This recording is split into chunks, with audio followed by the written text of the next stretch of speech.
আমার কিন্তু প্রত্যেক দিনের লাইফের মধ্যে ছবি আসবে, আমাকে দেখতে হবে, এটা একটা রিচুয়াল।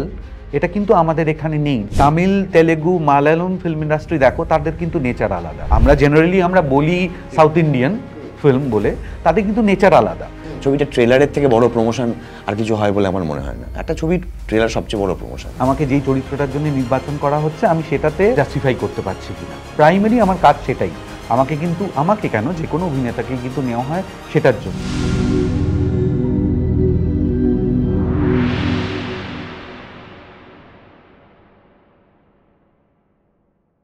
বলো, কেমন কাটছে তোমাদের এখন, আর তোমাদের থেকে কি কি পেতে পারি আমরা এই নতুন বছরে? হ্যাঁ, নতুন বছরের শুভেচ্ছা সবাইকে। নতুন বছরে আমার আসলে অনেকগুলো ছবি আসবে পরপর। যেমন 10 তারিখ একদম বছরের শুরুতেই আসছে অপরিচিত আর ভাগ্যলক্ষ্মী, দুটো ছবি। তারপরে আরও পরপর আসবে। কাজে এবছর আমার ধারণা অনেক ছবি আসবে আমার, কারণ আমার গত বছর অনেক ছবি শুটিং করেছি, অত ছবি রিলিজ করেনি, তো তার মধ্যে অধিকাংশই এবছরই রিলিজ করবে, ফলে প্রচুর ছবি আসবে হয়তো। আর অনির্বাণদার থেকে একটু শুনি। প্রথমত সবাইকে আমার তরফ থেকে নতুন বছরের শুভেচ্ছা জানাচ্ছি। আর নতুন বছরে আমরা কি ভরপুর এন্টারটেনমেন্ট দেবো। এবার জানুয়ারিতে আমার 3টে রিলিজ আছে। 10 তারিখে রিলিজ করছে অপরিচিত, আর 23 তারিখে রিলিজ করছে একেন বাবুর সিজন 8, এবং তার সাথে আরও একটা ছবি, সেই ছবিটাতে ও আছে, সত্যি বলে সত্যি কিছু নেই, সৃজিতের ডিরেকশনে। তো আপাতত জানুয়ারিতে আমি এই 3টের কথা জানি। তোমরা দুজনেই খুব দক্ষ অভিনেতা, মানে অন্তত আমাদের দর্শকদের তোমাদের অভিনয় দক্ষতা নিয়ে কোনো প্রশ্ন নেই এই মুহূর্তে। কিন্তু সাউথের যে ল্যাঙ্গুয়েজ, সেগুলো তো রিজনাল, তাহলে তাদের ছবিগুলো প্যান ইন্ডিয়া চলতে পারছে, আমরা কোথায় ল্যাক করে যাচ্ছি যে আমাদের ছবিগুলো প্যান ইন্ডিয়া চলতে পারছে না? দেখো, এইটা খুবই সত্যি কথা তুমি যেটা বলেছো। তবে সাউথের ফিল্ম ইন্ডাস্ট্রি আজকে যে জায়গায় এসেছে, এটা কিন্তু ওভারনাইট হয়নি। এটা সবার জানা একটা সত্যি যে ওখানে ফিল্ম যেভাবে মানুষের ডেলি লাইফের অংশ, সেটা কিন্তু আমাদের এখানে না। মানে আমি অভিনেতা এই কথাটা বাদ দিই, আমি যদি একজন দর্শক হিসেবে ভাবি, আমি যখন অভিনয় করতাম না ফিল্মে, আমি যখন চাকরি করতাম, আমি যদি সেই সময়ের অনির্বাণের কথা ভাবি, আমার কিন্তু প্রত্যেক দিনের লাইফের মধ্যে ছবি আসবে, আমাকে দেখতে হবে, এটা একটা রিচুয়াল। এটা কিন্তু আমাদের এখানে নেই, যে কারণে ধরো বিভিন্ন প্রশ্ন যেগুলো ওঠে যে আমাদের এখানে সিঙ্গেল স্ক্রিনগুলো কেন বন্ধ হয়ে গেল, হ্যাঁ, কেন গ্রাম আর মফস্বলে এখন আর অত সিনেমা হল নেই, এইগুলোর উত্তর কিন্তু ওখানেও আছে, ওর মধ্যে লুকিয়ে আছে যে ওখানে কিন্তু ফিল্ম একটা রিলিজ করলে আমি দেখব, দর্শক এবং ফিল্মের মধ্যে সম্পর্কটা ওটা কিন্তু অনেক বেশি গভীর। হ্যাঁ, এবং ওইটা থাকতে ওই যে সাস্টেনেবিলিটিটা যেটা তৈরি হয়েছে, দুজনের পার্টিসিপেশন, ফিল্ম যারা বানাচ্ছে এবং ফিল্ম যারা দেখছে, তাদের একসাথে যে পার্টিসিপেশন, সেইটা কিন্তু অনেক জায়গার থেকে সাউথ ইন্ডিয়াতে বেশি। হ্যাঁ, যে কারণে হিন্দি ফিল্মও ওখানে অতটা দাপট, যখন হিন্দি ফিল্মের দাপট সারা ভারত জুড়ে ছিল, ওখানে কিন্তু ছিল না, কারণ ওরা নিজেদের যে ছবি বানাচ্ছে, সেই ছবি সম্বন্ধে ওদের যে প্রাইড, এবং সেটা দেখতে হবে আমাকে, এটা আমার দৈনন্দিন জীবনের একটা অংশ, সেইটা কিন্তু আমাদের এখানে ছিল না, তাই না? হ্যাঁ, এবার সেইটা কিন্তু থাকতে যে জোর তৈরি হয়, হ্যাঁ, যে তুমি যদি তামিল, তেলেগু, মালায়ালাম ফিল্ম ইন্ডাস্ট্রি দেখো, তাদের কিন্তু নেচার আলাদা। আমরা জেনারেলি বলি সাউথ ইন্ডিয়ান ফিল্ম বলে, তাদের কিন্তু নেচার আলাদা। তারা কিন্তু ওই জায়গাটায় পৌঁছে গিয়ে ওই দাপটটা এখন যেটা দেখতে পাচ্ছি আমরা, সেটা কিন্তু রাতারাতি তো হয়নি, একেবারেই হয়নি।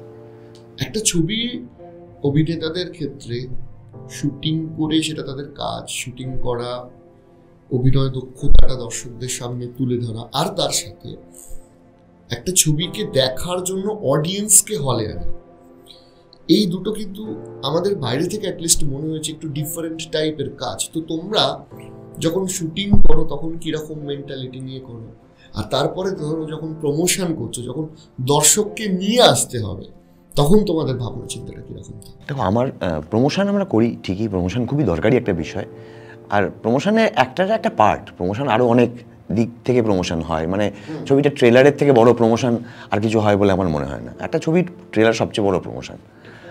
আর ছবিতে দর্শকও কিন্তু ছবি দর্শককে আনে ফাইনালি, মানে সেই সিনেমাটাই তার দর্শককে খুঁজে নেয়, তার দর্শক সেই সিনেমাকে খুঁজে নেয়। নইলে সব ছবি মানুষ প্রমোট করে, সব ছবি সবাই চায় যে এটা মানুষ দেখুক, দর্শক দেখুক, ছবির সঙ্গে যুক্ত যারা। তো এই কাজ, মানে অভিনয় কাজটাই আমার মনে হয় যে আমার প্রাথমিক এবং একমাত্র কাজ। এবার প্রমোশনের একটা পার্ট আমি হই, আমারই ছবি, তো সেটাও আমার একটা কাজ বটে। তো কিন্তু প্রাথমিক কাজটা কিন্তু ওইটাই, এবং ওটাই সবচেয়ে গুরুত্বপূর্ণ কাজ আমার এভাবে মনে হয়। আচ্ছা অনির্বাণ, আমি তোমাকে এটা জিজ্ঞেস করছি যে ধরো একজন অ্যাক্টর হিসেবে, একজন পরিচিত মুখ হিসেবে যখনই কোনো প্রোডাকশন ধরো স্টার কাস্ট করছে, কাউকে একজনকে নিচ্ছে, তখন তো ঋত্বিকদা যেটা বললো যে অভিনয়টা আমার মূল কাজ, কিন্তু তার সাথে ধরো প্রমোশন বা ইত্যাদি ইত্যাদি, একজন অ্যাক্টরের একটা সিনেমাতে কি কি দায়িত্ব থাকে?